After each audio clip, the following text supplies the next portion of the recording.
हरे कृष्ण।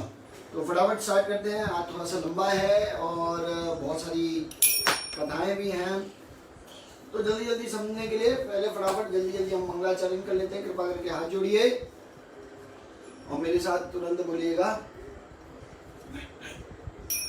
ओम अज्ञानंजन शलाकया चक्षुरुन्मीलितं येन तस्मै श्री गुरुवे नमः। श्री चैतन्य मनोभीष्टं स्थापितं येन भूतले स्वयं रूप गदामह्यं ददाति स्वपदान्तिकं वन्दयामि श्रीगुरो श्रीयुतापदकमलं श्रीगुरोन् वैष्णवांश्च श्रीरूपं जागृजातं सविनय रघुनाथान्वितं तं सजीवं साद्वैतं सार्वभूतं परिजनसहितं श्रीकृष्ण चैतन्य देवं श्रीराधा कृष्ण पादान् सगण ललिता श्रीविशाखान्वितांश्च हे कृष्ण करुणा सिंधु दीनबंधु जगत्पते गोपेश गोपिका कांत राधा कांत नमस्ते तप्त कांत गौरांगे श्री राधे वृंदावनेश्वरी विश्वभानु सुते देवी प्रणमामि हरिप्रिय वाञ्छाकल्पतरुभ्यश्च कृपा सिन्धुभ्येव च पतितानां पावनेभ्यो वैष्णवेभ्यो नमो नमः। जय श्री कृष्ण चैतन्य प्रभु नित्यानंद श्री अद्वैत गदाधर शिवाचार्य भक्तवृंद हरे कृष्ण कृष्ण कृष्ण हरे हरे हरे राम राम राम हरे हरे हरे कृष्ण। तो देखिए कल हमने श्री सनातन गोस्वामी के बारे में चर्चा की थी और उसमें हमने बताया था कि कैसे महाप्रभु ने उन्हें अलग अलग उपदेश दिए थे। यहाँ तक हमने खत्म किया था और उसके बाद महाप्रभु ने उन्हें बोला था कि अब आप जाइए और वृंदावन जाइए, है ना। इस तरह से वो बोलते हैं। और जब हम वृंदावन जाते हैं तो जब वृंदावन जाते हैं तो वहाँ पे वृंदावन में भी उन्हें वही मिलते हैं जो रूप गोस्वामी को मिलते हैं। क्या नाम था उनका? सुबुद्धि राय। तो ये बंद कर ले, ये बंद कर दो कि नहीं? बैठे हो? ठीक है।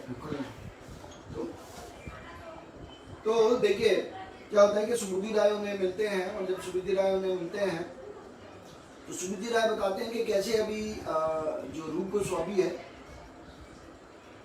वो भी पुरी गए हैं, उससे पहले वो आए थे। तो वो उनको बहुत बहुत धन्यवाद करते हैं। और 12 जो वन हैं वृंदावन के, जो 12 मुख्य वन हैं, उधर सुबुद्धि राय के साथ वो घूमते हैं, उनके साथ रहते हैं, प्रसाद वगैरह कुछ करते हैं। और काफ़ी दिन जब हो जाते हैं तो उसके बाद उनकी इच्छा होती है कि भाई चैतन्य महाप्रभु ने कहा था एक बार वृंदावन हो लो, उसके बाद पुरी वापस आ जाना। तो वो कहते हैं ठीक है, अब मैं वापस पुरी चलता हूँ, महाप्रभु के साथ थोड़े दिन रहता हूँ और फिर वृंदावन जैसे महाप्रभु कहेंगे वैसा करेंगे या वृंदावन आएंगे जो महाप्रभु कहेंगे। तो इस तरह से तो इस प्रकार से वो जाते हैं। आप देखिए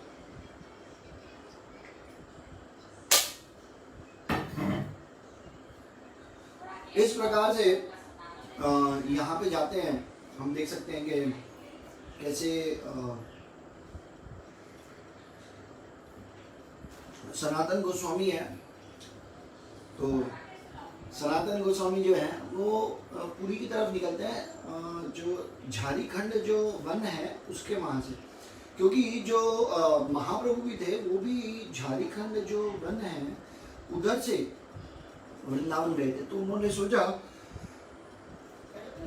मैं भी ये झारीखंड जो फॉरेस्ट है इधर से, मतलब जो वन है इधर से ही पुरी चलता। और वहाँ से वो आते हैं और इस बीच में पुरी से रूप गोस्वामी निकल जाते हैं। देखिए तो ये ऐसे मिल नहीं पाते हैं। और तब वृंदावन पहुँचते हैं, अरे पुरी पहुँचते हैं। और जब पुरी पहुँचते हैं तो उससे पहले क्या होता है कि जितने भी वन में वो रहते हैं अधिकांश समय वो फास्ट करते हैं, क्योंकि उनकी तीव्रता इतनी हो जाती है कि महाप्रभु से मिलना है। वो जो तीव्रता थी वो इतनी तीव्र थी कि उसके कारण वो कुछ खाते नहीं है, कुछ पीते नहीं है। पर कभी कभी क्या करते थे, कोई भी जंगल में कहीं भी पानी मिल जाता था, समझिए कोई भी अलग से कुंड में, तो वहाँ पे पानी पी लेते थे। तो एक कुंड में उन्होंने जब पानी पिया तो पानी उनके ऊपर रिएक्शन कर गया। और रिएक्शन ऐसे किया कि उनके पूरे शरीर में बबल्स हो गए, मतलब क्या बोलेंगे, दाने नहीं बोलेंगे पर मोटे मोटे बबल्स हो गए पूरे शरीर पे, जिसके अंदर पस हो गया और खून निकलता था, पस निकलता था। ऐसे पूरा शरीर एकदम खराब हो गया था, एकदम गंदा हो गया था। आप देखिए, और बहुत दर्द होता था उसमें सब में, हाँ, जिसे बॉइल्स कह सकते हैं हम। तो ऐसा कुछ हो गया था उनके शरीर में। और जब उस प्रकार से बॉयज हो गए। तो अब उन्होंने सोचा कि अब मेरा शरीर एकदम खराब हो गया है, इस शरीर के साथ ना तो मैं मंदिर जा सकता हूँ, ना भक्तों को देख सकता हूँ, इवन चैतन्य महाप्रभु के दर्शन इस शरीर से कैसे करूँगा। तो सोचते हैं तो मेरा तो शरीर ये बेकार हो गया, इस तरह से सोचते हैं। फिर ये सोचते हैं कि ठीक है मैं पूरी तो चलता हूँ, और जब मैं पूरी जाऊँगा तो पूरी से क्या करूँगा, मैं कूद जाऊँगा। कहाँ कूद जाऊँगा, मैं जब रथ यात्रा होगी तो रथ के टायरों के नीचे कूद के अपने शरीर को समाप्त कर दूंगा। इसी प्रकार से मैंने भगवान के धाम में उनके रथ के नीचे आके शरीर छोड़ा, तो इससे भाग्यशाली व्यक्ति कोई नहीं हो सकता। तो मैं ऐसा भाग्य कमाऊंगा और इस तरह से अपना शरीर को त्यागूंगा। तो ये मनोभाव लेके वो पुरी में आते हैं, और पुरी में जैसे ही आते हैं तो सबसे पहले श्री हरिदास ठाकुर के पास जाते हैं। और जैसे ही श्री हरिदास ठाकुर के पास जाते हैं, श्री हरिदास ठाकुर उन्हें देखते ही इतने आनंद से कूदने लगते हैं, सनातन सनातन। और सनातन गोस्वामी तुरंत दंडवत मार के उनके चरणों में जाते हैं। और जैसे ही इस तरह से वो लोग मिलते हैं, इतने प्रेम से मिलते हैं कि क्या होता है कि क्योंकि अब उनको जो स्किन डिजीज है उसके कारण वो दूरी बना के रखते हैं कि भाई मेरे को ये जो भी पूरे शरीर में जो बॉयज हो गए हैं इससे थोड़ा सा दूरी बना के रखिए, ऐसे करके करते हैं। इतने में क्या होता है कि जब वो वहाँ जाते हैं तो उन्हें पता चलता है कि रूप गोस्वामी भी यहाँ आए थे, ऐसे करके। और जैसे ही ये डिस्कशन चल ही रहा होता है कि महाप्रभु आ जाते हैं। महाप्रभु जैसे ही देखते हैं सनातन को तो इतने खुश होते, कहते हैं अरे सनातन तुम आए हो, इससे ज्यादा खुश मैं हो ही नहीं सकता। और तब सनातन गोस्वामी उनको दंडवत करते हैं। वो महाप्रभु के हाथ में लंबे है ना, तो अपने लंबे हाथों से उनको पकड़ते हैं, गले लगाना चाहते हैं। और सनातन दूर हटते, कहते हैं नहीं नहीं इसको मत हाथ लगाइए, शरीर एकदम गंदा है, देखिए इस पूरे शरीर में से खून निकल रहा है, पस निकल रहा है, एकदम गंदा हो गया। वैसे भी मैं एक कंटामिनेटेड, एक पूरा सिंफुल व्यक्ति हूँ। सिंफुल मतलब पापी, मैं पूर्ण रूप से एक पापी व्यक्ति हूँ। और इस पापी व्यक्ति के साथ यही होना चाहिए था, यही उसके शरीर की स्थिति होनी चाहिए थी। इस तरह से जब वो बोलते हैं तो वो बहुत ही ज़्यादा आप देखिए दुखी हो जाते हैं। और जब इस तरह से एकदम जब दुखी हो जाते हैं आप देखिए तो भी चैतन्य महाप्रभु उनको पकड़ते हैं और गले लगा लेते हैं जबरदस्ती। और इतना टाइट गले लगाते हैं कि क्या होता है कि जब चैतन्य महाप्रभु एकदम गले लगाते हैं एकदम टाइटली उन्हें, तो चैतन्य महाप्रभु के शरीर के वो पूरा पस और जो खून है वो लग जाता है और बह रहा होता है, मतलब इतना, क्योंकि पूरे शरीर में लगा हुआ है। आप समझिए पूरा ऊपर से लेके नीचे तक शरीर एकदम ऐसा हो गया। तो जब ये स्थिति हो जाती है तो चैतन्य महाप्रभु कहते हैं अरे मैं तो आज शुद्ध हो गया, देखो तुम्हें मैं गले लगा रहा हूँ अपने खुद के प्यूरिफिकेशन के लिए। इस तरह से वो बोलते हैं। और जब इस तरह से बोलते हैं तो तब चैतन्य महाप्रभु उनसे पूछते हैं कि तुम कैसे हो। और जैसे ही वो पूछते हैं कि तुम कैसे हो, तो चैतन्य महाप्रभु को वो जवाब देते हैं कि मैं तो बहुत खुश हूँ। और सबसे ज़्यादा खुशी आप समझिए इस जगत में उस व्यक्ति को सबसे ज़्यादा खुशी हो जाएगी जिसको आपके दर्शन हों। और मैं उन भाग्यशालियों में से एक हूँ जिनको चैतन्य महाप्रभु का आप देखिए डायरेक्ट दर्शन प्राप्त है। मैं इतना भाग्यशाली हूँ कि आपके भगवान डायरेक्ट दर्शन मेरे को प्राप्त हो रहे हैं। ये अनुकंपा, ये कृपा आपने मेरे ऊपर बरसाई है, इसके लिए मैं आपका पूर्ण रूप से कृतज्ञ हूँ। तो इस तरह से भगवान को बोलते हैं। और तब भगवान को बोलते हैं वो एक और चीज़ कि इस जगत में जिसको आपके दर्शन हो जाए उसका जीवन पूर्ण रूप से, वो वर्ड यूज करते हैं ऑस्पिशियस हो जाएगा। ऑस्पिशियस मतलब पूर्ण रूप से मंगलमय हो जाएगा, आनंद से भर जाएगा, आप समझिए। तो इस तरह से वो बताते हैं सनातन गोस्वामी चैतन्य महाप्रभु। तब चैतन्य महाप्रभु सनातन गोस्वामी को कहते हैं कि तुम यहीं रहो सिद्ध बकुल में हरिदास ठाकुर के साथ। और जब सिद्ध बकुल में हरिदास ठाकुर के साथ जब तुम रहोगे तो इधर रहो, भगवान की कथाओं को सुनो, कीर्तन करो, भगवान के नाम का जप करो और इस तरह से अपना जीवन व्यापन करो। और जब इस तरह से बोल के जाने ही लगते हैं इतने में कि चैतन्य महाप्रभु फिर रुकते हैं। और चैतन्य महाप्रभु कहते हैं सनातन एक चीज याद रखना। क्या एक चीज याद रखना? कि ये जो शरीर छोड़ने का जो मन है ना, इसको पूर्ण रूप से त्याग देना कि तुम शरीर नहीं छोड़ सकते। सनातन भगवान के बारे में जब ये सुनते हैं तो हरिदास ठाकुर नाचने गाने लगते हैं, कहते हैं महाप्रभु आप सबके हृदय के अंदर बसे हुए और सबके हृदय का मनोभाव आप जानते हैं, ऐसे वो बोलते हैं। तो तब महाप्रभु सनातन को कहते कि जिस दिन तुमने मेरी शरणागति ली थी, जिस दिन, उसी दिन से तुम्हारा ये शरीर मेरा हो गया है, अब ये तुम्हारा नहीं रहा और इसका ओनर मैं हूँ, है ना, इसका प्रोप्राइटर मैं हूँ, ऐसा वो बोलते हैं।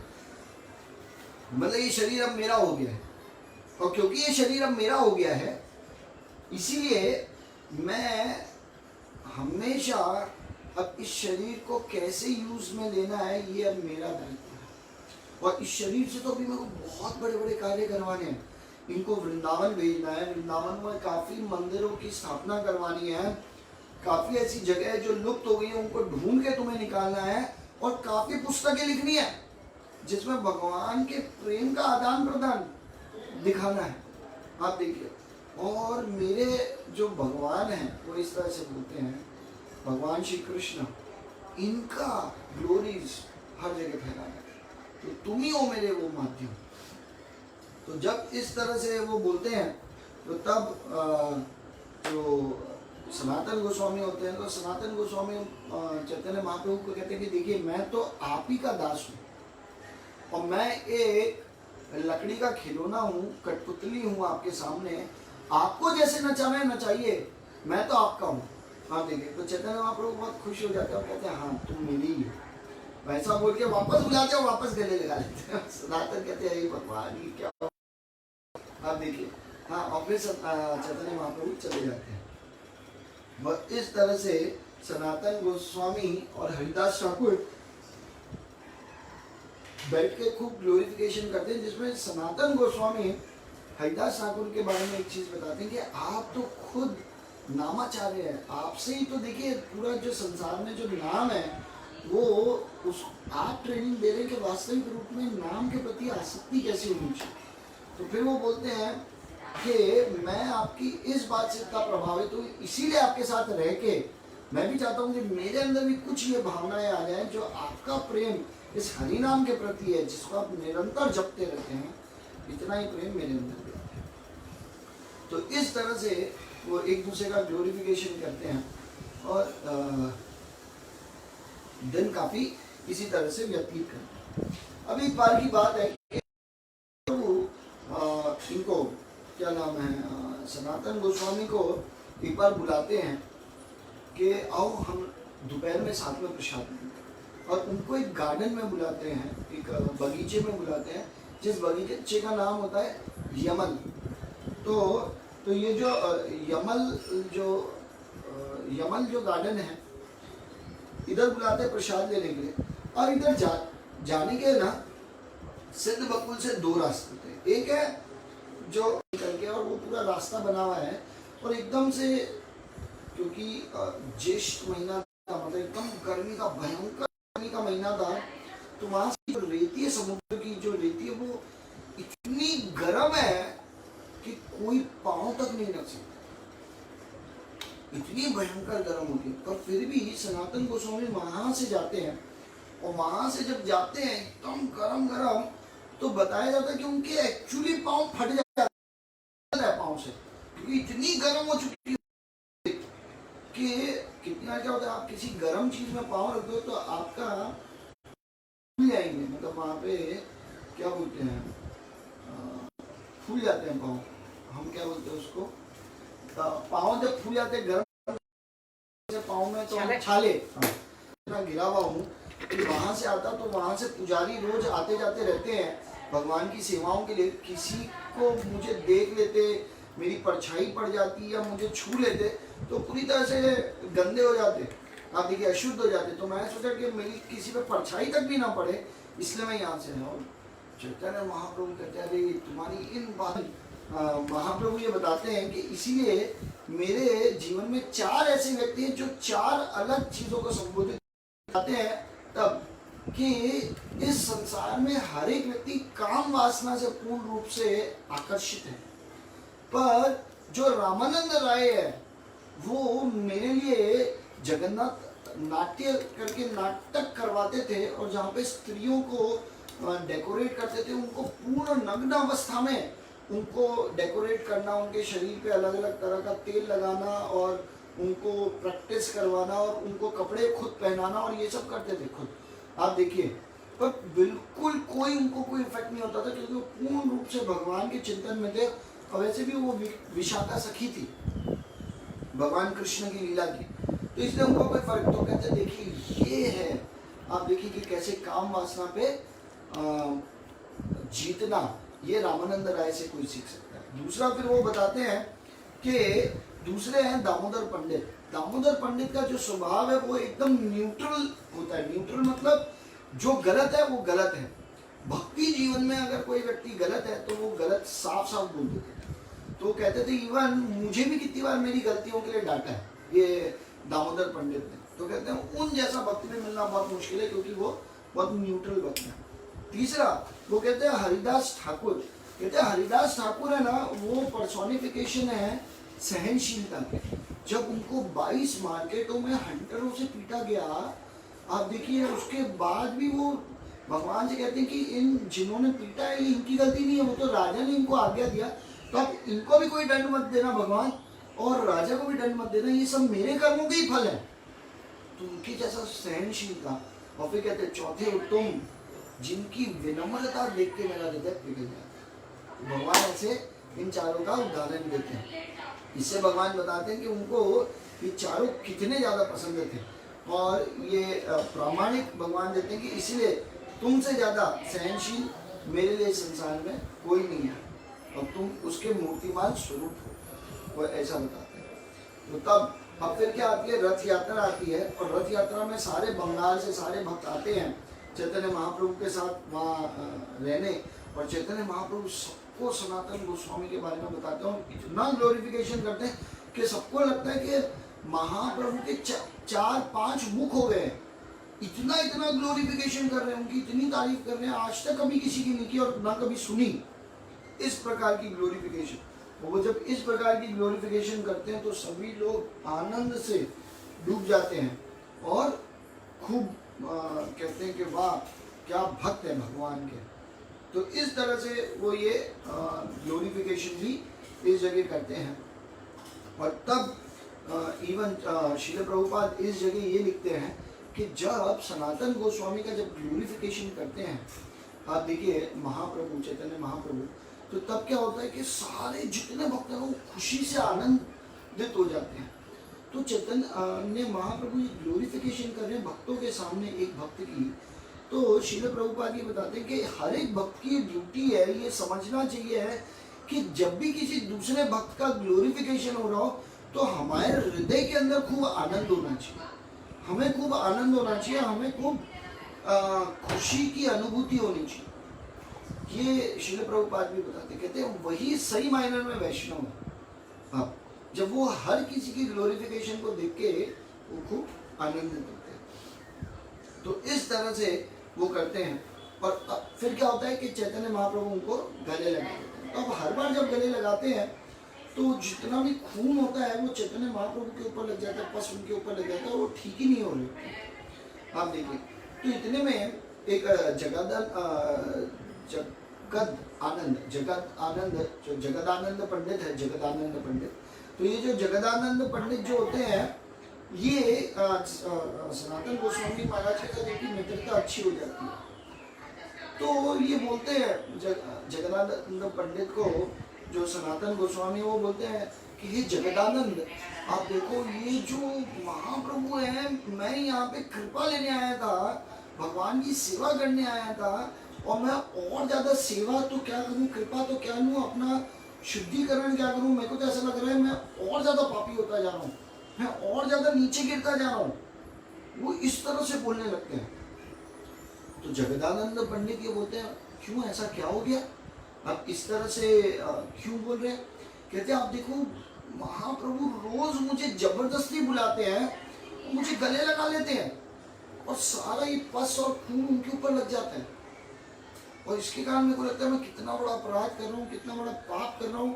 भगवान के शरीर को फूलों से और सुगंधित चीजों से और अच्छे वस्त्रों से श्रृंगार करना चाहिए, और मैं भगवान को इस पस और खून लगा रहा हूँ उनके शरीर पे, मुझसे बड़ा पापी कौन होगा। और इस तरह से वो विलाप करने लगते हैं।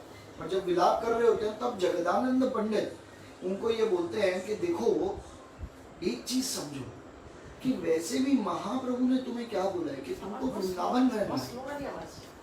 हाँ, तो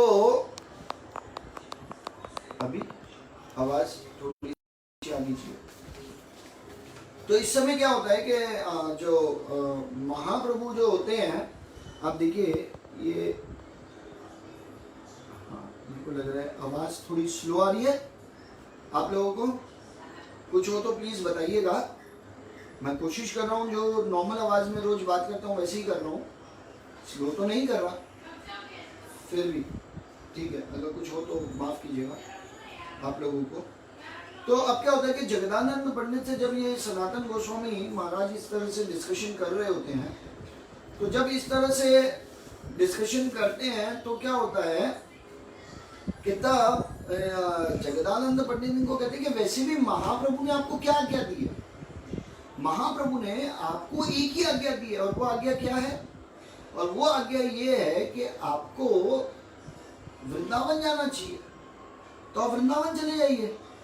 तो सनातन गोस्वामी कहते हैं हाँ ये बात सही है, मेरे को अब वृंदावन चले जाना चाहिए, मुझे अगर भगवान की सही में अपराध में अब नहीं पड़ना है तो मुझे अब वृंदावन चले जाना चाहिए। तो वो कहते हैं ठीक है। अब अगले दिन चैतन्य महाप्रभु फिर सिद्ध बकुल में जब हरिदास ठाकुर और सनातन गोस्वामी से मिलने आते हैं, तो सनातन गोस्वामी इस बार दूर खड़े रहते हैं, और वहां से दूर से ही ना महाप्रभु को दंडवत करते हैं। और जब महाप्रभु को ऐसे दंडवत करते हैं तो तब जो सनातन गोस्वामी को देख के महाप्रभु कहते हैं इधर आओ, मेरे पास आओ। तो वो कहते हैं नहीं नहीं नहीं नहीं, मैं एकदम गंदा हूँ, मैं एकदम ये हूँ। तो महाप्रभु जबरदस्ती उनके पास जाते हैं, उनको पकड़ते हैं, करीब लाते हैं, गले लगा देते हैं, और तब वो कुछ बोल नहीं पाते कहते, और इतना शर्म उनको आती है, इतना गंदा उनको लगता है, तो वो बोलते हैं अब मैं क्या बोलूँ महाप्रभु को। तो इसीलिए वो क्या करते हैं कि वो महाप्रभु को इस बार बोलते हैं कि चैतन्य महाप्रभु देखिए, मैं ना अब वृंदावन जाना चाहता हूँ, अब मैं अब यहाँ नहीं रहना चाहता, मैं वृंदावन जाना चाहता हूँ।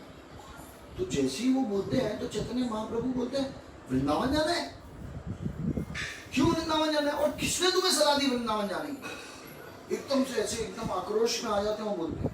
तो तब चैतन्य महाप्रभु को सनातन गोस्वामी ये बताते हैं कि मुझे जगदानंद पंडित जो है उन्होंने बोला है कि तुम वहां चले जाओ। तो महाप्रभु कहते हैं ये जग्गू कौन होता है, ये जगदानंद, तुम जगदानंद के सीनियर हो, जगदानंद को तुमको गुरु की तरह देखना चाहिए, गुरु से इंस्ट्रक्शन लेने चाहिए, गुरु को कभी भी इंस्ट्रक्शन देने नहीं चाहिए, अपना जो जीवन है गुरु के अनुसार जीना चाहिए। ये क्या जग्गू ने ये समझ रखा है तुम्हें? हाँ, कौन होता है वो तुम्हें इंस्ट्रक्शन देने वाला, कौन होता है जो तुम्हें उपदेश देगा वो। तो इस तरह से एकदम से गुस्से हो जाते हैं। तो सनातन गोस्वामी महाराज बोलते हैं चैतन्य महाप्रभु को, कहते हैं महाप्रभु इससे पता चलता है कि आपको जगदानंद से कितना प्रेम है, आप उसको प्रेम से जग्गू बोल रहे हैं, हमारे साथ तो कभी इस तरह से आपने वार्तालाप भी नहीं की, और ये आपका जो प्रेम है उनके प्रति, आप हक से उन्हें डांट सकते हैं, हमें तो कभी आपने डांटा भी नहीं। आप देखिए इस तरह से वो बोलते हैं। और तब वो बोलते हैं कि भाई इस तरह से जब डिस्कशन चल ही रहा होता है तो तब चैतन्य महाप्रभु को सनातन गोस्वामी बोलते हैं कि महाप्रभु आपने उनको डांट के अपना कर दिया और मेरा साइड लेके मेरे को पराया कर दिया। इस तरह से डायरेक्ट बोलते हैं सनातन गोस्वामी।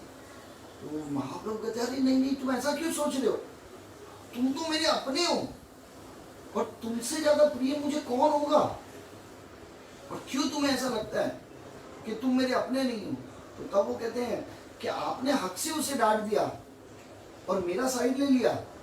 आप देखिए, तो तब चैतन्य महाप्रभु कहते हैं कि एक बात बताओ, क्या कभी एक माता को अपने पुत्र या पुत्री जो उनका जो बच्चे होते हैं जो उनके संतान होते हैं, तो इस संतान को कभी भी जब सुसु पॉटी कर लेता है बच्चा, तो उसमें किसी भी माता को कभी दुख होता है उसकी सुसु पॉटी साफ करने में? आप बताओ, तुम क्या मेरे अपने नहीं हो? और तुम्हारा ये जो पस है, ये जो तुम्हारा जो ये है, क्या बोलते हैं इसको, खून है जो गंदा बनी, तुम्हें गंदा लग रहा है, तो क्या ये मेरे शरीर से लगेगा तो क्या मुझे कभी गंदा लगेगा? बताओ। अरे तुम्हारा ये शरीर तो मेरा ही तो है, और मेरे शरीर को मैं कैसे भी अपने पास रखूं, किस भी तरह से रखूं, ये तो पूर्ण रूप से मेरे ऊपर डिपेंड करता है। आप देखो, इसमें तुम कौन होते हो बीच में दखल अंदाजी देने वाले और इस शरीर को मुझसे दूर ले जाने वाले? तो जब वो ऐसे बोलते हैं तो चैतन्य महाप्रभु इतना प्रेम आवेश में आ जाते हैं, उनको वापस पकड़ते हैं, अपने पास लेते हैं, फिर एकदम कस के गले लगाते हैं। और जब आप गले लगाते हैं तो सब लोग, मतलब वहाँ पे तो सिर्फ हरिदास ठाकुर ही होते हैं, हरिदास ठाकुर देखते हैं एक जादू होता है कि सनातन गोस्वामी के ऊपर जो भी शरीर में इन्फेक्शन हुआ होता है, जो और जो भी समझो बॉयल्स हो गए होते हैं, जिनके अंदर पस और खून आ गया होता है, वो एकदम से सब गायब हो जाता है। फोन क्यों कर रहे हो? तो इस प्रकार से जब वो क्या बोलते हैं, इस प्रकार से सनातन गोस्वामी उनको गले लगाते हैं, और गले लगाते ही उनके जितने भी जो भी गंदगी होती है और जो खराब हुआ होता है। वो फोन क्यों कर रहे थे अपने मोबाइल से? अभी मैंने काटा। तो उनके जो भी शरीर होते हैं तो एकदम फ्रेश हो जाता है पूरा बॉडी, इतना एकदम फ्रेश हो जाता है। तो हरिदास ठाकुर नाचने लगते हैं और कहते हैं महाप्रभु ये आप ही की लीला है, और ये आपकी लीला से आप कुछ सिखाना चाहते थे। तो महाप्रभु कहते हैं ये मेरी लीला नहीं है, ये भगवान की लीला, और भगवान मेरा ये टेस्ट लेना चाहते थे कि अगर मेरा कोई अपना जो सबसे प्रिय है पर उसको कोई ऐसा कोई कष्ट आ जाए, तो उस सिचुएशन में मैं उससे घृणा करूंगा या उसके करीब आऊंगा।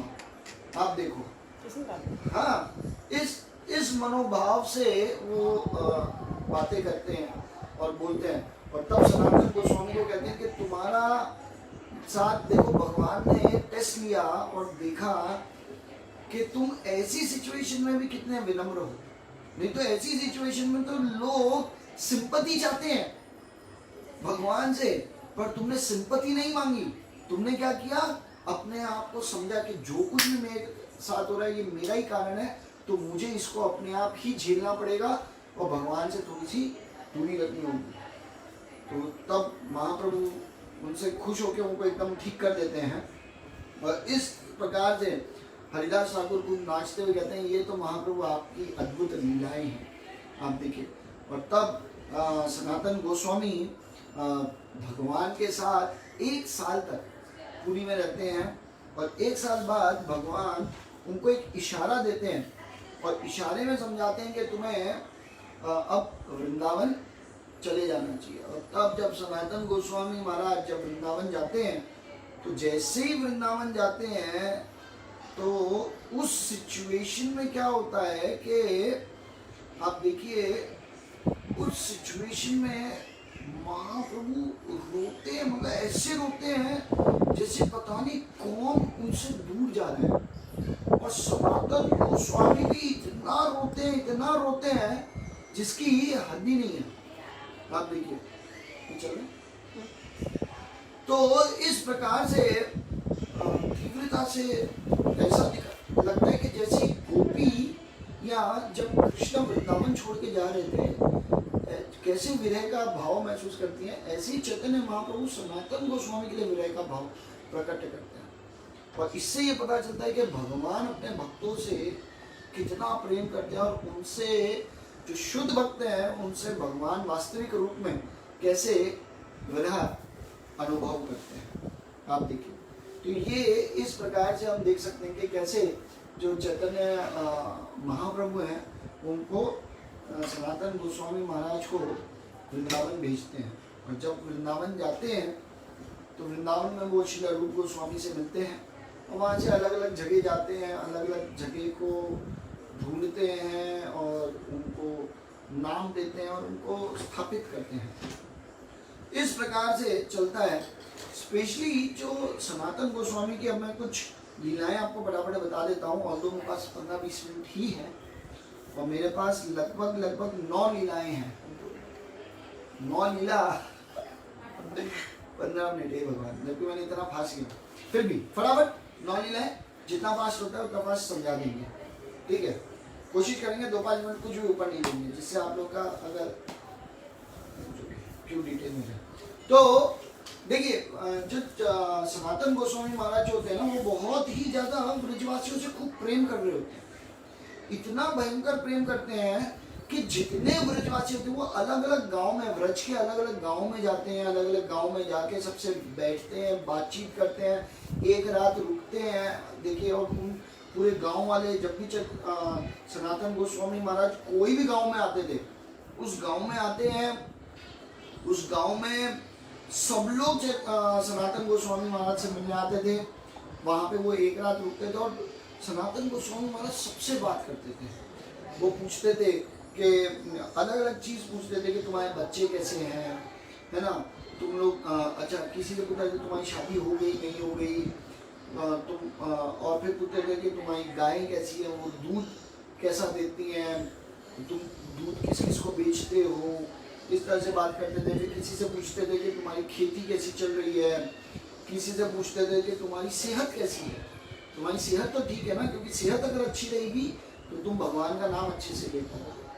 तो वो उस तरह से बात करते थे। फिर कितनी बार ये भी पूछते थे कि तुम्हारे को कोई जीवन में कोई परेशानी तो नहीं है, कोई दुख तो नहीं है। और कोई भी परेशानी और दुख होता था तो जितने भी ब्रजवासी थे वो सनातन गोस्वामी महाराज के पास ही आते थे कि आप ही हमें हमारे सारे दुखों का समाधान दीजिए, या अपने हृदय का जो भी कष्ट है वो सनातन गोस्वामी महाराज को ही सुनाते थे। और सनातन गोस्वामी महाराज भी बहुत प्रेम से सुनते थे उन सबको, इस तरह से करते थे, आप देखिए। और तब अधिकांश आप देखिए जितने भी ब्रजवासी थे वो सनातन गोस्वामी महाराज से खूब प्रेम करते थे। तो ये एक लीला है जिसमें पता चलता है कि पूरे ब्रजवासी वास्तविक रूप में सनातन गोस्वामी महाराज से ही प्रेम करते थे। हाँ, वो इतने प्रिय थे पूरे। तो ये एक कथा थी। दूसरी एक कथा ये थी कि एक बार क्या होता है कि जो सनातन गोस्वामी महाराज होते हैं वो नारद नंद घाट पे बैठे होते हैं। और जब नंद घाट पे वो बैठे होते हैं तो वहाँ पे नंद घाट पे जाते हैं, और नंद घाट पे जाते हैं तो देखते हैं कि वहाँ पे एक ब्रजवासी उनके पास आते हैं और कहते हैं कि बाबा आए हुए हैं, वो खूब कठोर तपस्या कर रहे हैं। एक क्रोकोडाइल जो होल होता है ना, क्रोकोडाइल होल, उसके अंदर। तो इस तरह से वो बातें करते हैं कि क्रोकोडाइल के होल के अंदर बैठ के खतरनाक तपस्या कर रहे हैं, कुछ खा नहीं रहे, कुछ पी नहीं रहे। तो सनातन गोस्वामी कहते हैं अच्छा कौन है ये, देख के आते हैं। तो वो वहाँ पे जाते हैं अंदर, और जब अंदर जाते हैं और देखते हैं तो कहते हैं अरे ये तो जीव गोस्वामी है। तो तब जीव गोस्वामी को वो पकड़ते हैं और बाहर लाते हैं और कहते हैं क्या हुआ, तुम यहाँ तपस्या क्यों कर रहे हो। तो जीव गोस्वामी सबसे पहले सनातन गोस्वामी के पास जाते हैं, कहते हैं आप मुझे दीक्षा दीजिए। वो कहते हैं तुम मुझसे नहीं, तुम रूप गोस्वामी से लो। और ये जो जीव गोस्वामी होते हैं ये अनुपम जो होते हैं ना, इनके तीसरे भाई सनातन गोस्वामी, रूप गोस्वामी और अनुपम, जिनके बारे में हम बोल रहे थे, जिन्होंने शरीर छोड़ दिया, जो चैतन्य महाप्रभु भी बताते हैं। अच्छा हाँ, मैं एक फटाफट में एक चीज़ भूल गया। जब जगन्नाथपुरी में जब सनातन गोस्वामी महाराज जब पहुँचते हैं तो उस समय सनातन गोस्वामी महाराज को चैतन्य महाप्रभु बताते हैं कि तुम्हारा जो भाई अनुपम उसने शरीर छोड़ दिया है। तो तब सनातन गोस्वामी बताते हैं उनको कि मेरा ये जो भाई था वो बहुत प्रिय था मेरा, और वो भगवान राम का बहुत महान भक्त था। तो वो बताते हैं कि एक बार हमने इसको कहा भी कि तू कृष्ण की लीला को सुनाकर, अनुपम को बोलते हैं कि तुम कृष्ण की लीला को सुना करो और कृष्ण का मंत्र ले लो तुम और उन्हीं का जप करो। तो कहते ठीक है। और अगले दिन वो आते, कहते पूरी रात मैं सो नहीं पाया क्योंकि मेरा जो सरेंडर था वो भगवान राम के प्रति था भयंकर। तो वो दिखाते हैं और खूब रोते हैं और कहते हैं मैं इसलिए कृष्ण मंत्र नहीं पढ़ सकता। तो तब वो बहुत खुश हो जाते हैं और सनातन गोस्वामी कहते हैं ये तो मैं टेस्ट ले रहा था, वो ऐसा बोलते हैं। तब महाप्रभु को इस तरह से लीला बताते हैं अपने भाई की और याद करते हैं अपने भाई अनुपम को, और तब चैतन्य महाप्रभु बताते हैं कि अनुपम वास्तविक रूप में भगवान के धाम ही गए। तो इस तरह से, और यही अनुपम के बेटे होते हैं जीव गोस्वामी। आप देखिए, और ये जीव गोस्वामी सनातन गोस्वामी के पास आते हैं, उनको कहते हैं आप मेरे को शरणागति दीजिए, मुझे दीक्षा दीजिए। और तब वो बोलते हैं मैं नहीं दूंगा, तुम जाके इनसे ले लो, रूप गोस्वामी से ले लो। और तब वो कहते हैं कि रूप गोस्वामी से लोगे वो ज़्यादा बेटर है। और तब रूप गोस्वामी से वो दीक्षा देते हैं और रूप गोस्वामी को अपना गुरु मान के और उनकी सेवाओं में लगे रहते हैं। तो एक दिन जो बल्लभ भट्ट होते हैं, जो बल्लभ भट्ट आपको पता है जो वाराणसी में मिले थे चैतन्य महाप्रभु और रूप गोस्वामी और अनुपम को, और जो अपने घर पे प्रसाद के लिए लेके जाते हैं और फिर उनके घर से जब लौटते हैं और बोट में महाप्रभु यमुना में कूद जाते हैं और फिर उनके घर से रिटर्न गंगा के वहाँ से आते हैं और फिर रूप गोस्वामी को निर्देश आदेश देते हैं, वो बल्लभ भट्ट वो इधर वृंदावन में आते हैं और वृंदावन में आके रूप गोस्वामी से मिलते हैं। और रूप गोस्वामी उस समय ना भक्ति रसामृत सिंधु लिख रहे होते हैं, और वो भक्ति रसामृत सिंधु जब पढ़ते हैं तो कहते हैं इसमें कुछ गलतियां हैं। तो रूप गोस्वामी उनको कहते हैं ठीक है आप प्लीज इसमें कुछ करेक्शन कर दीजिए, है ना, मैं आपका बहुत आभारी रहूँगा, प्लीज आप करेक्शन कीजिए, है ना। अच्छा है, मेरी को महाप्रभु ने जो बोला है उसमें जो भी त्रुटियां, अच्छा है कोई तो इसको सुधारे। मैं भी सोच रहा था कि कौन आएगा, कौन मेरी मैं जो लिख रहा हूँ कितना सही है कितना गलत है, कौन बताएगा मुझे। अच्छा है, भगवान की कृपा हुई, आप यहाँ आ गए, आप कृपा करके इसको सही कर दीजिए। अब जब वो ऐसा बोलते हैं और फिर वो जाके यमुना स्नान करने चले जाते हैं रूप गोस्वामी। अब जीव गोस्वामी जो होते हैं ना वो देखते हैं कि अच्छा मेरे गुरु ने जो लिखा है उनको अब ये बल्लभ भट्ट सही करेंगे। तो तब बल्लभ भट्ट को कहते हैं इसमें आपको क्या गलती लगेगी, मेरे गुरु में कोई गलती नहीं है। और बहुत सारे श्लोक कोट करते हैं, कहते हैं ये मेरे गुरु ने मेरे को सिखाया है और इससे कितना श्रेष्ठ इसमें लिखा है, आप देखिए। और वो एक श्लोक को कोट करते हैं कि अन्य अभिलाषित शून्य ज्ञान कर्मा अनावृतम अनुकूलेन कृष्णानुशीलनम भक्तिम उत्तमम। इस तरह से वो कोट करते हैं और जब कोट करते हैं तो तब वो बल्लभ भट्ट एकदम आश्चर्य करते हैं, कहते हैं वाह। तो तब जब रूप गोस्वामी आते हैं, रूप गोस्वामी को वो बोलते हैं कि जिसका शिष्य इतना स्कॉलर हो उसका गुरु कितना स्कॉलर होगा, उसकी कोई भी राइटिंग्स में जो भी उन्होंने लिखी है किताबें उसमें कहाँ कोई गलती हो सकती है। और मैं मूर्ख इतना बड़ा जो ऐसे आप जैसे महान भगवान के भक्त की ये राइटिंग में गलती ढूंढने बैठा था, ये मेरी गलती है। तो कहते नहीं मैं इसमें कोई करेक्शन नहीं करूंगा, करेक्शन करके मैं अपराध ही करूंगा। आप देखिए ये तो जीव गोस्वामी जिन्होंने मुझे बचा लिया। तो बल्लभ भट्ट भी इतने विनम्र भक्त होते हैं वास्तविक रूप में। तो जैसे ही और फिर वो ये बोल के चले जाते हैं और जैसे ही वो जाते हैं रूप गोस्वामी इतना गुस्सा होते हैं, इतना गुस्सा होते हैं कि उनको कहते हैं तुम वृंदावन में रहने लायक नहीं हो, जिसके अंदर ये घमंड हो कि मैं एकदम करेक्ट हूँ, मेरा गुरु एकदम करेक्ट है, ये कहाँ है विनम्रता।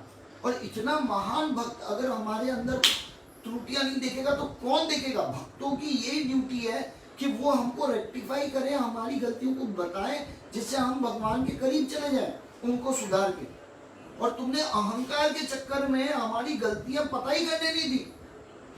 ऐसे अहंकारी व्यक्तियों को वृंदावन से बाहर चले जाना चाहिए। और तब वो नंद घाट के पास जहाँ पे क्रोकोडाइल क्या बोलते हैं मगरमच्छ जहाँ रहते हैं उस गुफाओं में गोल गोल, उसके अंदर बैठ के वो सोचते हैं कि अब मैं तपस्या करूँगा और अपने पापों का प्रायश्चित करूँगा। और तब सनातन गोस्वामी उनको देखते हैं और वो सारी ये जब कथाएं सुनते हैं तब रूप गोस्वामी के पास आते हैं और कहते हैं देखो एक बात बताओ चैतन्य महाप्रभु की क्या मुख्य टीचिंग थी। तो वो बहुत देर सोचते हैं तो तब वो बताते हैं कि आप विनम्रता होनी चाहिए हम सब में, ये मुख्य टीचिंग थी। और तो कहते हैं और कहते हैं दया, जीव दया।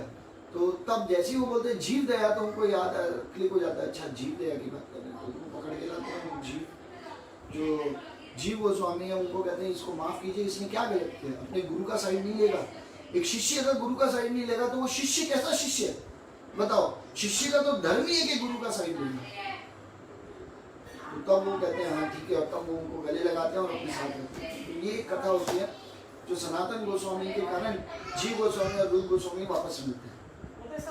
एक और जगह होती है क्या होता है कि एक बार नंद महावन में सनातन गोस्वामी महाराज जाते हैं, महावन में जाते हैं। वहाँ पे एक छोटा सा मंदिर होता है मदन गोपाल का, और वहाँ पे वो डीटीज को देखते हैं, और डीटीज को देखते हैं तो इतना आकर्षित हो जाते हैं, और फिर वो वहाँ पे आते हैं, बाहर बैठते हैं।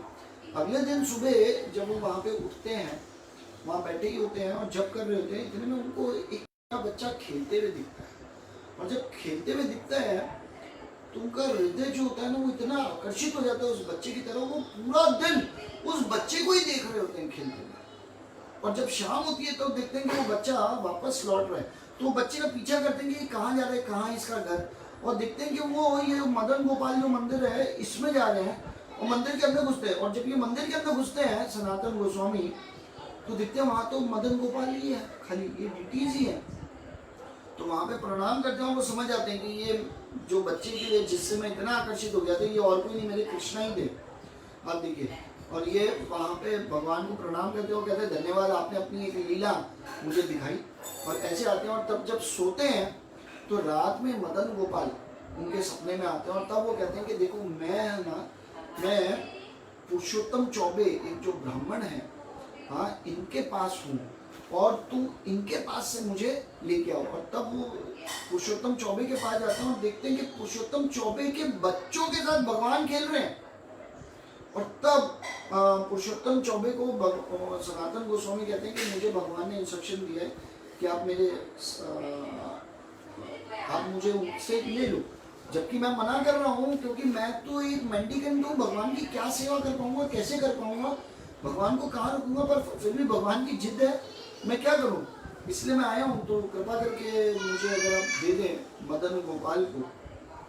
तो तब पुरुषोत्तम चौबे बहुत चिंता में आ जाते हैं, उस समय तो कोई जवाब नहीं देते, और शाम हो जाती है, कहते हैं ठीक है मैं बताता हूँ, कल बताता हूँ। और जब वो रात में सोते हैं, तब रात में भगवान स्वयं उनके सपने में आते हैं मदन गोपाल, और कहते हैं कि देखो मुझे आप इनको दे दो, मैं इनके साथ जाना चाहता हूँ, तो प्लीज़ मुझे मत।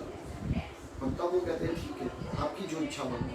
और तब वो मदन गोपाल जो होते हैं, जो वास्तविक में खेलते कूदते भागते दौड़ते थे बालक थे, जो इवन पुरुषोत्तम चौबे के बच्चों के साथ भी खेलते थे। आप देखिए, वहाँ जाते हैं और पुरुषोत्तम चौबे भगवान के विरह में शरीर छोड़ देते। सोचिए क्या प्यार था, मतलब भगवान उनके आंगन में खेल रहे हैं, इतना प्रेम, हाँ, और भगवान के जाते उनके विरह में शरीर छोड़ देते हैं। और तब भगवान उनके साथ रहते हैं। और एक जगह ये भी बताया गया है कि भगवान अब चाहते थे कि पुरुषोत्तम चौबे का ये जो भूम वृंदावन का समय समाप्त हो रहा है, उनको वैसे भी गोलोक वृंदावन आना ही है, तो कैसे उनको बुलाएं, तो ये लीला करके उनको बुलाया जाता है।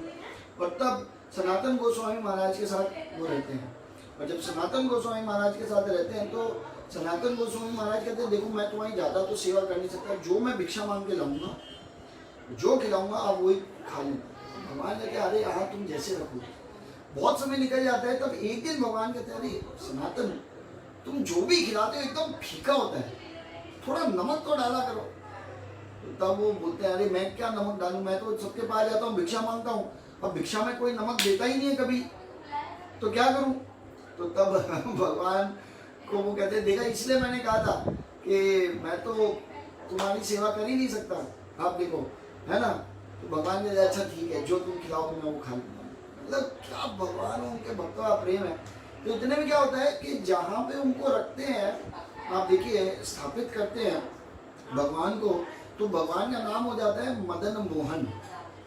और उस टीले पे जब रहते हैं तब यमुना उनके वहाँ पे टीले पे आती थी। वो एक पहाड़ है जिसको द्वादश द्वितीय टीला करके नाम है उसका, द्वादश द्वितीय टीला करके जो नाम है। तो इस टीले पे भगवान को वो रखते थे। तो एक दिन क्या होता है, एक बहुत बड़ा व्यापारी जो नमक लेके जा रहा होता है, तो उसकी गोनी वो बोट फंस जाती है। तो वो आते हैं सनातन गोस्वामी महाराज के पास, मेरी बोट फंस गई है, जरा कुछ मदद कीजिए। तो कहते हैं देखो मैं तो कोई मदद कर नहीं सकता, मैं तो मेरे शरीर में तो क्या जान है, अंदर एक बच्चा है, देख लो अगर वो कोई मदद करे तो। कौन है बच्चा वो भगवान मदन मोहन है। हाँ, उनको सनातन गोस्वामी महाराज इस तरह से पुकारते थे। और जब इस तरह से बोलते हैं सनातन गोस्वामी महाराज के, उस बच्चे से पूछ लेना। और जब इस तरह से वो बोलते हैं तो तब वो बोलते हैं कि ठीक है, आप जो भी मुझे मतलब अंदर जाते हैं वो व्यापारी और देखते हैं बच्चा तो है ही नहीं, यहाँ तो भगवान ही है। तो जब भगवान को देखते हैं तो भगवान से वो सोचते हैं कि ये भगवान को बच्चे रूप में देखते होंगे, तो इसलिए तो भगवान से प्रार्थना करते हैं। और तब क्या करते हैं, वो अपनी नमक की गोनी भी वहाँ दे जाते हैं। तो भगवान कहते हैं देखा नमक आ गया है, खुश होते हैं सनातन गोस्वामी को। तो कहते ठीक है तुम्हारा वोट छूट जाएगी। और वोट जब छूट जाती है तो उस समय वो जब व्यापारी जाते हैं तो बहुत पैसा कमाते हैं। और तब वो सनातन गोस्वामी उनको कहते हैं कि देखिए जो भगवान है उनका कोई मंदिर नहीं है, एक अच्छा मंदिर बनना चाहिए, अगर आप कुछ मदद करो तो व्यापारी कहते हैं हाँ जरूर, क्यों नहीं। और तब ये इतना मुख्य मंदिर बनाते हैं जो आज भी हम वृंदावन में देखते हैं। जो हमारा राधा मदन मोहन मंदिर है वो बनता है और आज पूरे वृंदावन का मुख्य मंदिर में से एक है, आप देखिए। हाँ, और ये मंदिर तब बनता है आप, और ये सनातन गोस्वामी महाराज के कारण बनता है, जो सबसे पहला मंदिर उस समय वृंदावन में बनता है, जो सबसे पहला मंदिर होता है वृंदावन का। तो ये एक लीला है। देखिए मेरे ख्याल से टाइम हो गया है, पर मेरे पास अभी तो बहुत सारी लीलाएं हैं, 1 2 3 4 5 6 लीलाएं और बाकी 3 ही लीलाएं। ठीक है, थोड़ा फास्ट जाए, 5-10 मिनट।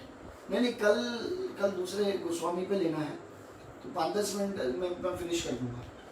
ठीक है, अब क्या होता है, ये जो जगदानंद पंडित होते हैं ये एक बार महाप्रभु को बोलते हैं मैं भी वृंदावन जाना चाहता हूँ। महाप्रभु से थोड़ी लड़ाई भी करते हैं, इनका बहुत अलग तरह का प्रेम होता है, मैं उस डिटेल्स में अब नहीं जाऊँगा तो टाइम नहीं है। ठीक है, तो ये कहते हैं मैं वृंदावन आऊँगा। और वृंदावन जब ये आते हैं तो सनातन गोस्वामी महाराज के साथ रहते हैं। और एक दिन सनातन गोस्वामी महाराज कुकिंग कर रहे होते हैं ये दोनों मिलकर। तो सनातन गोस्वामी महाराज एक है ना सर पे लाल कलर का गमछा बांधते हैं और उससे कुछ कर रहे होते हैं। तो उनको लगता है ये लाल गमछा है ना मेरे महाप्रभु का है, तो वो एक्सटेसी में आ जाते हैं, तब खुश हो जाते हैं। तो वो ज़्यादा खुश होते हैं, पर पूछते हैं कि गमछा कहाँ से है सनातन को। तो सनातन गोस्वामी कहते हैं कि ये गमछा तो मुकुंद सरस्वती जो महाराज है उन्होंने मेरे को दिया। तो एकदम गुस्सा हो जाते, कहते क्या, अरे महाप्रभु का ये कलर है, ये किसी और का तुम सर पे पहनोगे? अरे महाप्रभु की चीज सर पे होनी चाहिए और किसी चीज की सर पे तो ही ना होनी चाहिए। एकदम से गुस्सा हो जाते हैं और एक बर्तन उठाते हैं जिसपे प्रसादम रखने का जो बर्तन होता है वो उठा के उनकी तरफ आते हैं मारने के लिए। और सनातन गोस्वामी तुरंत ऐसे हाथ जोड़ के खड़े हो जाते हैं, कहते हैं मैं आपका प्रेम भगवान के लिए पहचान गया कि आपका क्या प्रेम है भगवान के लिए। मतलब जो भी कुछ है वो भगवान का ही होना चाहिए हमारे पास, और कुछ नहीं होना चाहिए, किसी और चीज का गिफ्ट ग्रहण नहीं करना चाहिए। तो वो कहते हैं ऐसा नहीं, आप भक्तों का गिफ्ट ग्रहण करो, पर वो जो चैतन्य महाप्रभु का भक्त है, जो किसी का भी भक्त है और कोई भी पूर्ण रूप से जो शुद्ध भक्त नहीं है उसकी चीज ग्रहण नहीं करनी चाहिए। तो ऐसे करके तो वो कहते हैं वाह आपका जो प्रेम है भगवान के प्रति, ये देख के मैं बहुत मतलब आनंद फील कर रहा हूँ। और इस तरह से ये एक लीला वृंदावन में जगदानंद पंडित के साथ सनातन गोस्वामी महाराज की होती है। एक बार क्या होता है कि चैतन्य महाप्रभु आने वाले ये जगदानंद पंडित को महाप्रभु बोल देते कि मैं सेकेंड टाइम वापस आऊंगा वृंदावन। तो उस चक्कर में जो सनातन गोस्वामी वो छोटा सा ये द्वादशी टीला जो होता है ना उधर ही छोटा सा एक कुटिया टाइप की बनाते हैं महाप्रभु के रहने के लिए। ठीक है, और महाप्रभु का रोज इंतजार करते हैं, कहते कब आएंगे महाप्रभु, कब आएंगे कब आएंगे कब आएंगे, ऐसे चिंतन में ही रहते हैं पूर्ण रूप से। तो एक दिन सपने में महाप्रभु के आते हैं और वो क्या देखते हैं कि उस घर के वहाँ ये जो द्वादशी टीला है उस घर के वहाँ वो बैठे हुए महाप्रभु। और महाप्रभु के पास जब सनातन जाते हैं तो महाप्रभु को देख के महाप्रभु सनातन को कहते थे तुम्हारी इच्छा थी ना कि कब आओगे, ये चिंतन कर रहे थे, ज्यादा चिंता मत करो, मैं आ चुका हूँ वृंदावन में। और ऐसा बोलते हैं और तुरंत वो अपनी आँख खोलते हैं। और आँख खोलते हैं तो क्या देखते हैं कि महाप्रभु आए हैं और महाप्रभु नित्य निवास करते हैं इधर इस द्वादशी टीला पे।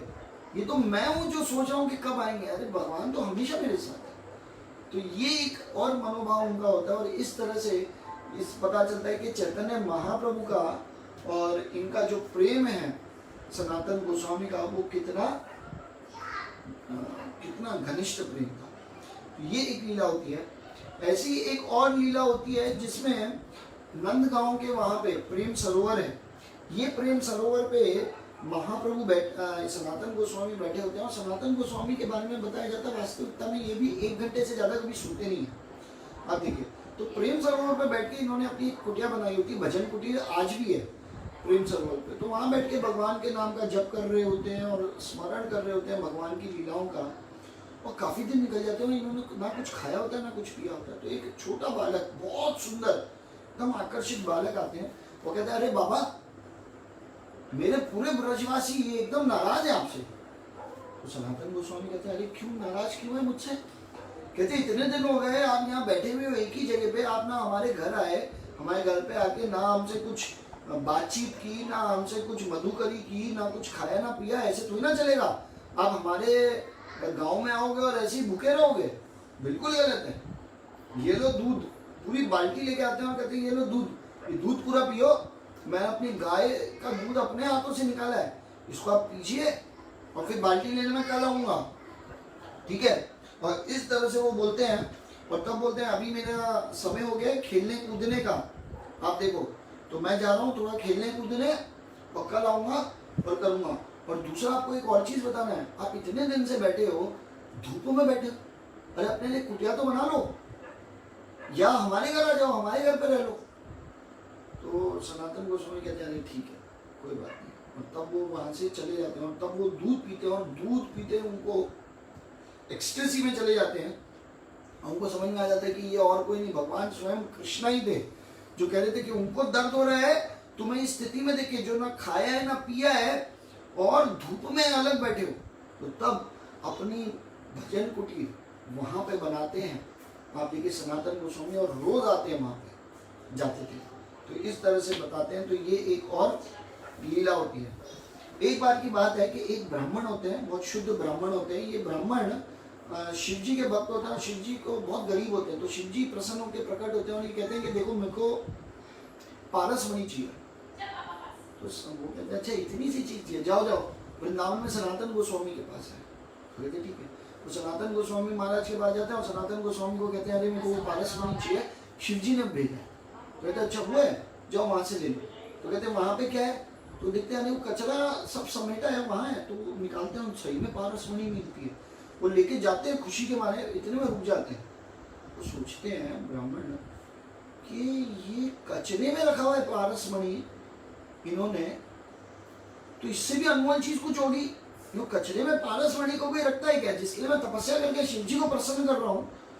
आप देखिए, तो तब उनके पास जाते हैं तो वो पूछते हैं कि भाई आपके पास इससे भी इम्पोर्टेंट कुछ चीज़ है? कहते हाँ है।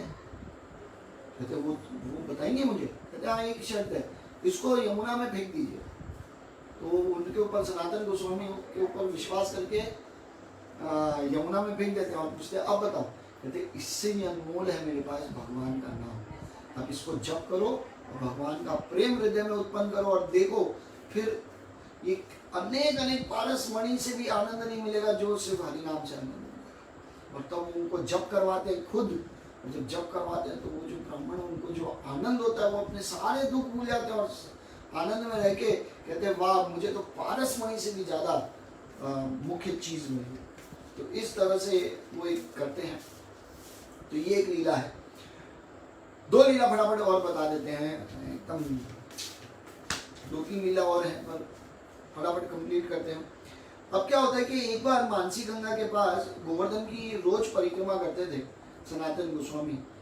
तो वो एक दिन एक किताब लिखने के लिए चकलेश्वर महादेव के वहाँ बैठ के किताब लिख रहे होते हैं मानसी गंगा पे। तो लिख रहे होते हैं तो बहुत सारे मच्छर उनको डिस्टर्ब करते हैं। तो वहाँ पे वो अपना जप भी करते थे, कीर्तन भी करते थे और इस तरह से जीवन व्यापन कर रहे थे। और जब इस तरह से जीवन व्यापन कर रहे थे तो मतलब एक ही दिन हुआ होता है तो इतने मच्छर काटते हैं तो उनसे रहा नहीं जाता। तो शिवजी एकदम विचलित हो जाते हैं, शिवजी प्रकट हो जाते हैं और एक ब्राह्मण के रूप में आते हैं और शिवजी उनको बोलते हैं अरे आप कहाँ जा रहे हैं? तो कहते हैं अरे बहुत मच्छर हैं यहाँ पे और बहुत डिस्टर्बेंस हो रहा है, मैं ना भजन अच्छे से कर पा रहा हूँ, ना मैं कुछ मेरे को जो शास्त्रों को लिखना है ना मैं लिख पा रहा हूँ। तो मैं सोच रहा हूँ मैं जगह थोड़ा बदल दूँ। तो तब वो बोलते नहीं आप आज की रात कम से कम यहाँ रहिए, अगर फिर आपको कोई डिस्टर्ब करे तो आप कल चले जाइए। और फिर शिव जी जाते हैं देवता के पास जो मच्छरें और जो इंसेक्ट्स के जो देवता होते हैं जो करते हैं उनके पास जाते हैं और वार्निंग दे के आते हैं कि एक भी मच्छर अगर आ गया तो मैं तुम्हें और मच्छर की सारी जाति को खत्म कर दूंगा एक झटके में। और तब वो एकदम डर जाते हैं और उस दिन के बाद कोई मच्छर नहीं आता, और तब रोज वो परिक्रमा करके वहीं चकलेश्वर महादेव के पास आते थे, और महादेव सनातन गोस्वामी महाराज को दिख के ऐसे आनंद में होते थे कि ऐसा लगता था हाँ ये हरिनाम ले रहा है इतने प्रेम से, वो सुन के ही मुझे इतना आनंद होता। इसलिए हम कभी भी अगर जाए तो एटलीस्ट चकलेश्वर महादेव जाना चाहिए, क्योंकि चकलेश्वर महादेव एक ऐसे गोवर्धन में महादेव है जो आप किस मनोभाव से भजन कर रहे हो वो सुनते हैं, और उनसे हम आशीर्वाद मान सकते हैं कि जो आनंद सनातन गोस्वामी आपको देते थे वैसा भजन मैं भी कर सकूं, ऐसा आशीर्वाद कीजिए। तो ये भी एक लीला है। एक और लीला है कि जिसमें वो रोज परिक्रमा करते थे, बड़ी परिक्रमा करते थे। अब जब वृद्ध हो गए थे तो बहुत मुश्किल होती थी उनसे करने में, और वो नहीं कर पाते थे, फिर भी वो कोशिश करते थे करने की, और कहते थे ये मेरी सेवा है। तो एक दिन भगवान आ जाते हैं और कहते हैं अरे क्यों कर रहे हो, मैं संतुष्ट हूँ तुमसे। तो कहते हैं नहीं नहीं नहीं नहीं, ये मेरी सेवा है, मैं अपनी सेवा नहीं छोड़ सकता। तो भगवान क्या करते हैं, गोवर्धन पे जाते हैं, एक शिला के ऊपर खुद खड़े हो जाते हैं, और वो चरण चिन्ह उनको देते हैं, कहते हैं तुम इसी की परिक्रमा लगा लोगे तो गोवर्धन की परिक्रमा होगी। तो तब वो उनकी 4 परिक्रमा लगाते हैं, और वो शिला आज भी श्री राधा दामोदर मंदिर में है। इसलिए हम राधा दामोदर मंदिर के 4 परिक्रमा जब लगाते हैं तो वो गोवर्धन की परिक्रमा लगाने के समान है। अब एक या आखिरी बताते हैं और समाप्त करते हैं कथा को। सॉरी आप लोग का टाइम थोड़ा ज़्यादा ले लिया है, पर अब आखिरी कथा क्या है कि इसमें जब सनातन गोस्वामी महाराज शरीर छोड़ते हैं तो हर एक व्रजवासी उनके दर्शन करने आते हैं, और जिस दिन वो छोड़ते हैं उस दिन पूर्णिमा होती है, और इसीलिए पूरे व्रजवासी सनातन गोस्वामी को अपना गुरु मानते थे। इसलिए उस दिन को वो लोग गुरु पूर्णिमा के नाम से संबोधित करते हैं, और उस दिन आप देखेंगे पूरे व्रजवासी आते हैं और उनकी परिक्रमा करते हैं गोवर्धन की, अपने गुरु जो सनातन गोस्वामी है उनकी याद में, उनके प्रेम के चक्कर में, कि जो प्रेम उनको था हम अपने गुरु के पच्चीनों पे चलेंगे तो वैसा प्रेम भगवान भी हमें दे देंगे। आप देखिए, तो इस तरह से गुरु पूर्णिमा जो आज भी हमारी जो गुरु पूर्णिमा जो बनी हुई है वो एक्चुअली सनातन गोस्वामी महाराज का जो तिरोभाव है। आप देखिए जिस दिन वो ये संसार को छोड़ के जाते हैं, आप देखिए वैसे भी वो इस संसार के व्यक्ति नहीं होते, तो फिर भी जो उनका ये तिरोभाव जो दिवस है वही एक्चुअली गुरु पूर्णिमा है, और पूरे व्रजवासी उस दिन पूरी परिक्रमा करते हैं। तो इस तरह से देखिए सनातन गोस्वामी हमारे लिए संबंध गुरु हैं, जो हमारा संबंध भगवान से जोड़ते हैं, और वो अपने खुद के उदाहरण से सिखाते हैं कि भगवान की भक्ति कैसे करनी चाहिए, और उन्हें कितना प्रेम था भगवान से, और भगवान को उनसे कितना प्रेम था कि परिक्रमा नहीं कर पा रहे हैं, खा पी नहीं पा रहे हैं, तो भगवान आते थे, कुटिया नहीं बना पा रहे तो आते थे, वो चैतन्य महाप्रभु को याद करते थे तो भगवान उनके सामने प्रकट हो जाते थे, और इस प्रकार से वो भगवान के प्रति जो उनका प्रेम था ये व्यक्त होता है। तो इसी तरह से हमको भी सनातन गोस्वामी महाराज को प्रार्थना करनी चाहिए कि आपका जो प्रेम आपके अंदर जो था उसका एक गुण भी हमें मिल जाए, हमारा जीवन उद्धार होता है। तो आज की कथा हम यहीं समाप्त करते हैं सनातन गोस्वामी महाराज की। कल हम एक और गोस्वामी महाराज का लेंगे किसी का, और आप सबने उसको सुना इतने प्रेम से, इतने धैर्य से, उसके लिए बहुत बहुत धन्यवाद। कल फिर मिलते हैं इसी समय, तो आप आए। Thank you so much. Hare Krishna.